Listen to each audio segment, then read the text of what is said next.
성도 여러분 안녕하십니까? 지루한 코로나, 무더운 장마와 여름이 지나가고 있습니다. 오늘 제가 여러분들에게 잠언 전도서 아가서에 대해서 개관을 말씀을 드리려고 합니다. 잠언이라고 하는 것은 사람이 어떻게 하면 지혜롭게 살아갈 수 있을까? 그래서 지혜서라 이렇게 불려집니다. 압축된 삶의 경험이라 할까요? 솔로몬의 어록이라 이렇게 불려지기도 합니다. 잠언 1장 1절을 보면은 다윗의 아들 이스라엘 왕 솔로몬의 잠언이라 이렇게 시작이 되고 있습니다. 그래서 그 솔로몬의 잠언이라고 하는 별명이 붙여졌습니다. 잠언이라고 하는 단어는 히브리어로 마샬이라고 하는 단어인데 비교하다 그런 의미를 갖고 있습니다. 지혜와 어리석음, 의인과 악인, 생명과 죽음 이렇게 대조적인 것들을 비교함으로써 진리를 전달하는 겁니다. 오래 생각하지 않아도 금방 알 수 있는 것. 예를 들어서 잠언 11장에 보면은 아름다운 여인이 삼가하지 아니하는 것은 돼지 코의 금고리 같으니라. 그럼 아름다운 여인과 돼지 코를 금방 알게 되겠죠. 우리 한문으로 잠언할 때 잠은 침 잠자인데 침과 같이 톡 쏘는 가르침이라 할까? 그런 말씀으로 여러분이 보시면 되겠습니다. 잠언은 저자에 따라서 한 7가지 이렇게 종류로 나누는데 물론 대부분의 솔로몬의 것이고 네 번째 부분은 25장부터 29장까지가 역시 솔로몬이 쓴 것으로 되어 있지만은 솔로몬이 죽고 난 이후에 200년 후에 히스기야 시대 때 집대성하고 편집한 것입니다. 그래서 200년이라는 시간의 차이가 나는 것이지요. 또 그런가 하면은 5번째 부분은 아굴의 잠언이라고 되어 있고 6번째는 르무엘 왕의 말씀이라고 했는데 아굴이라든지 르무엘이 누군지는 명확하지를 않습니다.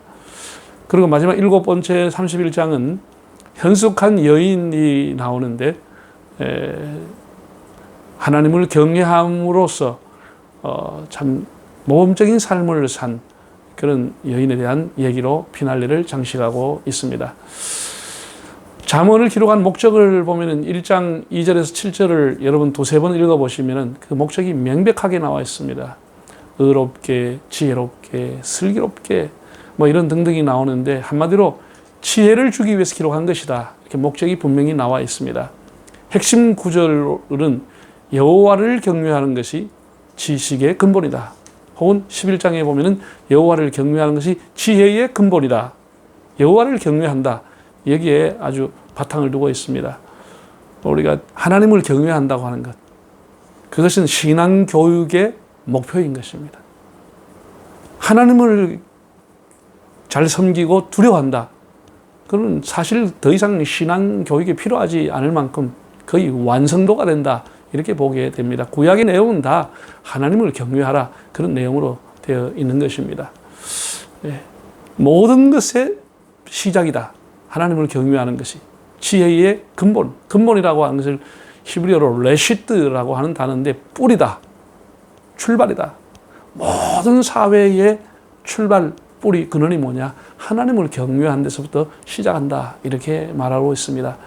잠언서는 세상의 성공이나 어떤 출세를 위한 처세술이 아니라 하나님과의 관계, 이웃과의 관계, 자신의 관리, 여기에 큰 지침을 주고 있고 좀 더 우리 인생을 건강하게 그리고 우리 인생을 건전하게 그런 인생의 길잡이를 주고 있습니다. 절대적인 하나님의 말씀이라기보다는 삶의 지혜와 삶의 원리를 잠언을 통해서 여러분이 얻고 하나님을 경외하는 믿음을 더욱 강하게 하시기를 바랍니다. 두 번째 전도서인데 전도서는 여러분이 아시는 대로 헛되다 모든 것이 헛되다 시작에서 끝까지 전부가 헛되다는 말로 덮여져 있습니다. 한 40번 이상이 헛되다고 하는 단어가 나옵니다. 히브리어 제목인 이 전도서라고 하는 것은 코헬렛이라고 하는 단어에서 나옵니다. 코헬렛은 설교자, 회중 앞에서 말하는 자 그런 뜻을 갖고 있습니다. 우리말 성경은 코헬렛을 전도자라고 번역을 했습니다. 그래서 교회 전통에 따라서 전도서라는 제목을 갖게 됐습니다. 공동번역에 보면은 설교자라고 말을 쓰기도 합니다. 다윗 아들 예루살렘 왕 전도자의 말씀이라고 시작을 하고 있습니다. 즉 전통적으로 전도자는 솔로몬이다 이렇게 우리가 말하고 솔로몬의 말년에 쓰여졌다 이렇게 우리가 봅니다.